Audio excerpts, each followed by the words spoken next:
నువ్వు నడుస్తున్న మార్గములో తర్వాత దీని బరుదుగా నువ్వు చెప్తున్నామంటారా అంటారా? ఎప్పుడు ఎదరా అంటారు ఎవరు? నడిచి వెళ్తున్నప్పుడు అమ్మాయి గురించి మాట్లాడతామేంటారు నువ్వు దరిద్రుడా? అమ్మాయి చక్కగా ప్రార్థనకి వెళ్తా, ప్రార్థన పూర్వల్లా చూపిస్తుందని మాటలు ఉన్నాయి. ప్రార్థన పూర్వ అమ్మాయి గురించి మాట్లాడతావేంటి? అబ్బాయి గురించి మాట్లాడతావరా? చక్కగా ప్రార్థన గుర్తుడా కురుడు?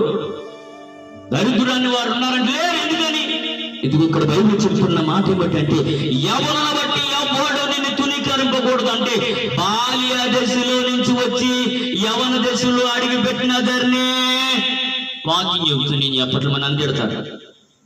ఏమయ్యా వాక్యంలో నేను మాట చెబుతావు అంటారా? కాదు, అది నా బిడ్డ ఇంకొకళ్ళ బిడ్డ అని కాదు. బైబుల్ అప్ అంటాం అనమాట, రెండు పక్కల వాయించి పడేస్తుంది చెబుతూ